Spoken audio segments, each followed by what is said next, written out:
Now it's time for motivation, and we have Oladipupo Clement, a global investor and trusted wealth advisor, that's wealth creation and retention coach more like, with a career spanning over 2 decades. Now, he has co-founded several companies within the construction, software development, executive education and agriculture space.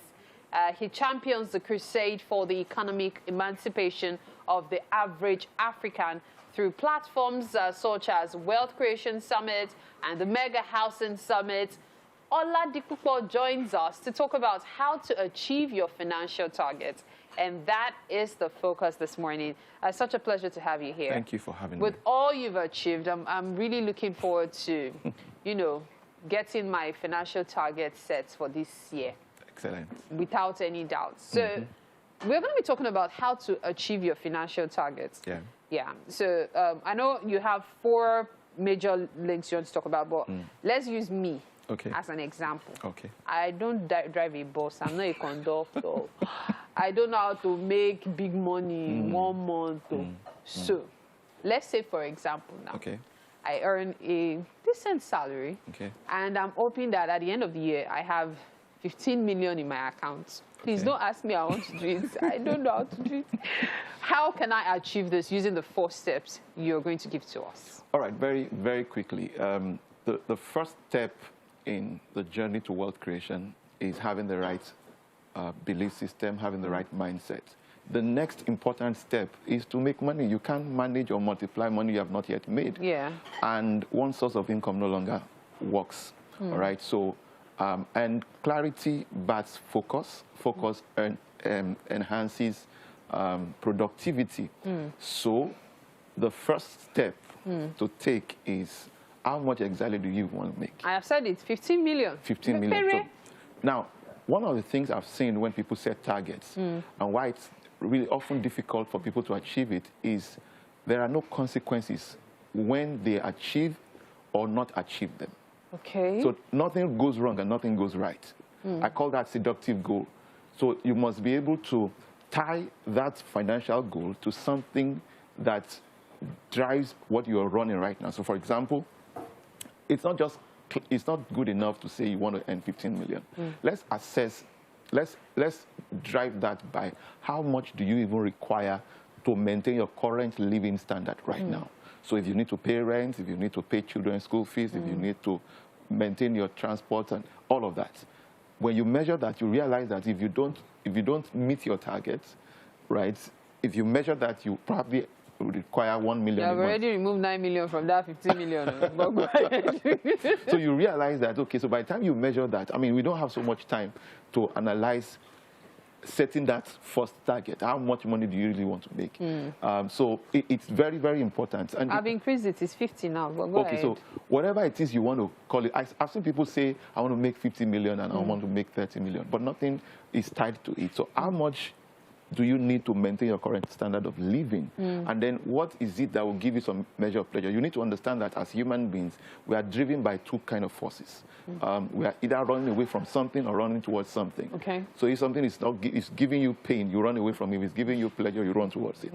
So you must know, I mean, if you know that not achieving this target will impact on your, may land you quit notice, for example, that will create the impetus to pursue your target. So a lot of people they're not self-motivated, not driven, because nothing is at stake. All right, so that's very important. So by the time you measure that, you can set that target. Number 2 is, how much sale do you need to achieve that income? What that suggests is that everybody must have something they are selling, whether they are the producer or somebody else. It may be a skill, it may be a product, it may be a platform, it may be a program, it may be it may be a place. And there are many things that you can sell today and leveraging the internet. Number 3 is, how many of that product or service do you need to sell, to get that sale that will give you the income? We don't have much time. Then the 4th one, which is probably, in fact, in my opinion, the most important, and that is who need what you are selling. That's the one I would really like us to talk about the most, because you mentioned earlier, off camera that when we talk about who needs your services, just as you said, very broad. You have to think about the people who can connect you to your service, how you can get the money from those that are holding it in quotes, how to actually make something of it. Okay, so everybody in the market is self-centered. Sure. And money flows in the direction of trust and value. And so when you can communicate the value your product, people don't buy product, they buy the value it offers. People don't buy from you. People essentially buy from those they know, like, and trust. So these are very, very important. We can't dig deep into all of these, but what is critical is you must know who is holding your money and who needs what you are selling, or who know those people who need what you are selling. Who are, I mean, there's what we call brand association. So the typical one that we can all relate with, most of us who live in Lagos or live in Nigeria, is the guy who sells machi beans, the lady who sells machi beans, what we call a wagwan. And then you have the other guy who sells bread. So there seems to be some degree of collaboration. So who is already servicing the people who are using, who is servicing the people who need your product? So forming an alliance, collaborating with such people can get you closer. And so whether you are a businessman, an entrepreneur, a sales professional, this step, this process is very, very critical. And now it's important to also mention, there's a difference between the customer and the consumer. A lot of times we confuse the two. The consumer is the person who uses your product at the end of the day. But the customer is the one who pays for it. So I'm sure you probably have a child in a crèche. The child is not the one paying the school fee, but the child is the consumer, right? The parent is the customer.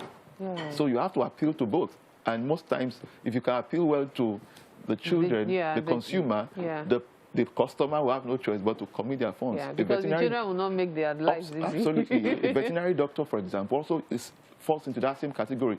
He will not target dogs.